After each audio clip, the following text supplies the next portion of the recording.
This is Rob Tebbutt for Behind the Gloves. I'm here with the British super flyweight champion Charlie Edwards.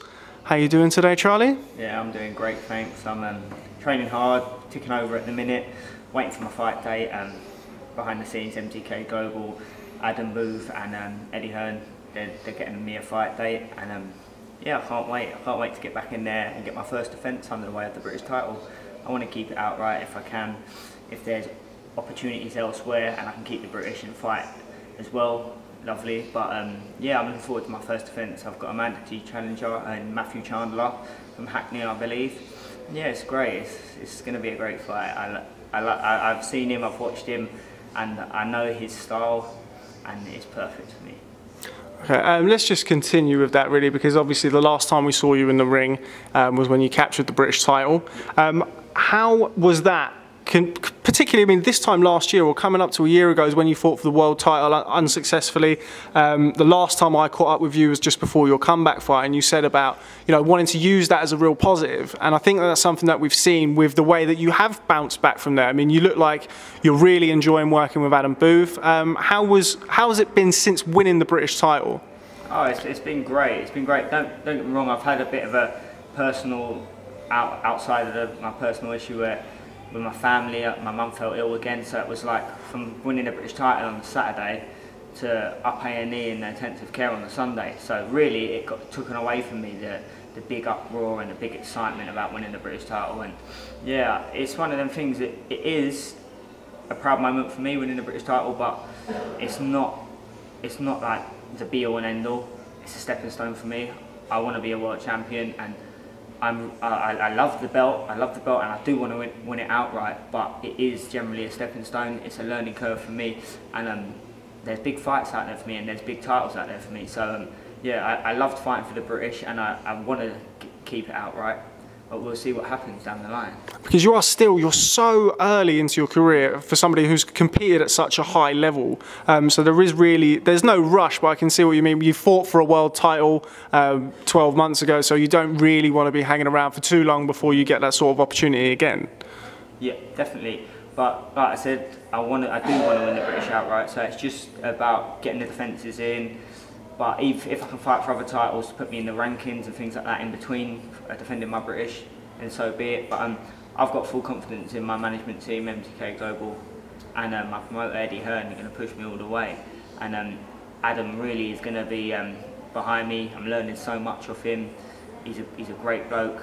Gets in my head. He keeps me on it all the time. So it's yeah, it's a brilliant partnership, and I'm really looking forward to seeing myself in a year's time, in 2 years' time, in 3 years' time under his guidance.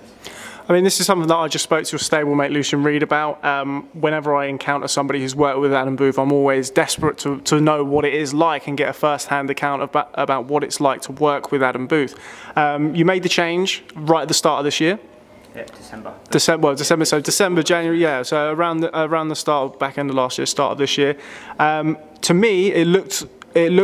As I said to Lucian, you have that sort of, there's that Adam Booth style that he likes to implement on his fighters. I mean, you can spot an Adam Booth fighter by the way, the head movement, the foot, the right hand's always ready, the jab comes out. Do you feel like you've learned and taken that stuff on now, and do you feel there's stuff that you can keep moving forward with Adam? Definitely, definitely. We gelled straight away, and he changed little bits of me. He loved my style, didn't want to change it too much, but I think he could see that I was the way I fought, the way I was awkward, the way I kind of boxed my hand down and a bit flashy. He knew that we was going to gel, and yeah, he's brought the best out in me, and yeah, I'm just looking forward to pushing on and getting more fights under him and just learning and learning. I don't think I could ever stop learning with him. The things he comes out with, the things he tells us, the way he gets in our heads, like, he's a very, very clever and acute man. So, and he's a tactician.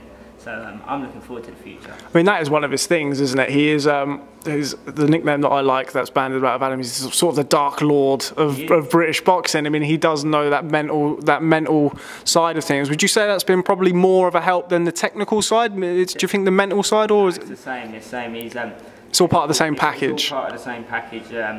His technical side is brilliant. It's just the little things he sees that you don't even realise, and you go and try him out. He tells you something, you try it out, and you think, why haven't I done that all that time?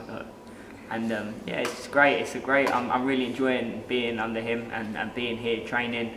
I'm back living in my hometown where all my friends, family are. So it's good. It's a good time for me. And yeah, like I said, I'm just looking forward to pushing on. Looking forward to this mandatory challenge.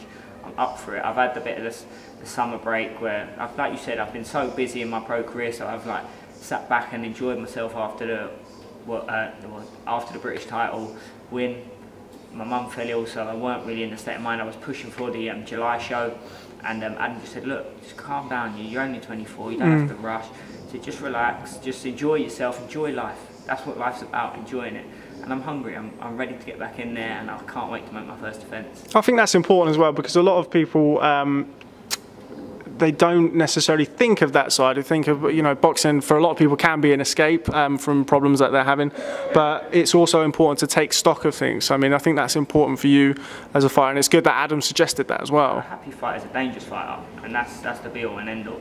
If it gets to the point where you aren't, when you've got things on your shoulders and you're not enjoying things and you're just trying to push through, it will affect you in the long run. I've got a long career ahead of me. I ain't got to rush. I've had 11 pro fights, and 6 of them I think have been title fights. So I've been busy, mega busy. I was over in Spain. I moved over to Spain for a year, and then I moved back, and like everything's been non-stop. So it was good to switch off, enjoy myself, and I think I'm ready. I'm hungry for success now. I'm ready to chase the titles and defend my title. So I'm looking forward to the new season. Yeah, so you seem very settled in yourself, which is nice to see. As I mentioned, I mean, not to keep harping back to the last time I saw you, was your comeback fight, and you saw it as an opportunity to move forward, but I sensed a little bit of, not anxiety, but something that you wanted to get back in the ring, yeah. Which is of course. I didn't want to leave it till after Christmas and like have all that time where I'm mentally draining myself. Like there's that thing in the back of your head, but I knew I'd be alright as soon as I get back in the ring, and that's why I wanted to get straight back out and straight back in there. Because at the end of the day, I got beat by a world beater. He ain't fought since. Everyone's dodging him. He's moved up the weight. He's trying to chase Roman Gonzalez, and they don't want to know. I don't think they just want to stay clear of him. He's a big banger and he's a big risk. And to be honest, I don't think he brings much to the table. No, I mean he's no. Like, exposure. And particularly at the minute with that division, I mean, there's a lot of spotlight going on, and there are money fights where people don't necessarily have to fight a Casemiro. That card on the 9th is madness. That's an amazing card. Yeah, super flyweight card. No, and no one wants to take that risk. He's too dangerous. No, but I mean, as you said, the experience that you've gathered and that you've gained from that kind of fight and that kind of fight so early in your career, I think will stand you in good stead down the line. 100%. It told me a lot about myself. Yeah. And I faced demons in there that I never ever thought or ever experienced in my life. I was fighting for my life in there, and I got through it. It's be all and end all. Yeah, I got stopped in the 10th round, but it is what it is. I still got up from the heavy shot, which a lot of people wouldn't have got up from, and I was still trying to fight on, so I showed a lot about myself in there. And even though I got beat, I think I gained a hell of a lot of fans, because everyone could see what a powerful man he was. He won the world title in his fight before by knocking the world champion out in 3. Yeah, so you did not ruin wrong in the 4th round, and ruin wrong is a tough old warhorse, man. Yeah, so I mean that tells you what kind of level he's at. I think I remember you telling me before your comeback fight that he hit you in the 1st round. I think you said he clipped you over the back of the head. Down the back, and I was just like, I stepped back and my eyes, I can just remember it's like rabbit in the headlights type thing. And I just thought, what the fuck is this? No, mate, no. It's in them hands. It was like a horseshoe bouncing off my head. I just stepped back and I was like, went through my head. I'm not gonna lie, it went through my head. I was like, I ain't making it through 12 rounds here. And I just shook my head. I was like, bit down the gum. I went, you know what? 1 round at a time, just give it my everything. That's all I can do. And I did, and it just weren't good enough on the night. Yeah, it didn't. You did, and it would have been easy for you to duck out of that fight after 3 or 4 rounds. And I got hit in the 4th round with an uppercut. Boom, legs went underneath me. I can't remember the fight after that. I just know I've got a good heart and a good engine, and that's what got me to the 10th round. Okay, so moving forward, enough of looking back, even though it's it will, I believe, and I'm sure you do too, will be of a huge positive to you going forward. But looking forward, so you get the British title mandatory booked and you come through that successfully, hopefully. Definitely. Where do you go from there? I know you said you want to win the title outright, or is it just a case of options? There's options. Now I've been working properly with Adam. I know how to do my weight better. I know the way he wants me to do it. I was doing it wrong, off my own back. How were you doing it, Charlie? No, I was doing it well, but I was dropping weight too early. I was like, weeks before, I would like bring my food down little and little, and I would sit on my weight instead of sit on my weight for so long. So theoretically, I was weakening myself. Where in the last week, there's ways to bring it down properly and obviously get all your fat content down there. But there's the professional way to do it, and I wasn't doing it. I was doing it how I used to do it in the amateurs, and yeah, because you have to stay on weight for a lot longer in the amateurs. Yeah, so I was in that routine, and then that's why I was weaker at the weight. But listen, there's opportunities. There's opportunities. I think down at flyweight, I believe I can make it again. European title shot, I think I'm mandatory for it against Thomas Masson, I believe. There was talks about that, so that's an opportunity. I do want to win my super flyweight British belt outright. If I can move down and fight and then keep that, then so be it. There's also the Andrew Selby fight. I want that now. I believe I can beat him. Get this European title at flyweight. Then why not ask to fight for a world title? He's in position if there's a vacant one available, or if he goes on and wins a world title, I go another route, win a world title, then we can fight. Big money fight for us. There's Cowie Fight out there, world champion, who I would take in a heartbeat as well. So there's a lot of big fights out there. I'm not in, like I said before when I jumped into Casimir, I'm not in this game now to defend my record. It doesn't mean anything. I'm in here to fight for titles. I want to make a name for myself. I want to show the British public that this is boxing. Like back in the old days when the Nigel Benns and that all fought each other. It's like, we need to get back to that. Who cares about records? Records are for DJs. It doesn't mean anything. Even Lomachenko, he's got a loss in his record. He's pound for pound like one of the best now. A lot of fighters out there at the top. Showtime, Sean Porter, got lost on his record. It doesn't mean a thing.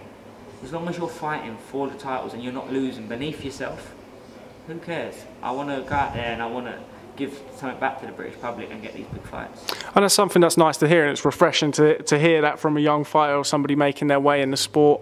Making their way, I mean, obviously a British champion, but it's good to hear that. I mean, with the increased competition around boxing at the minute, so there's different shows, so it's not a case where people can just rest on their laurels, and people are starting to get pushed into those fights earlier than perhaps they would have. The telly as well.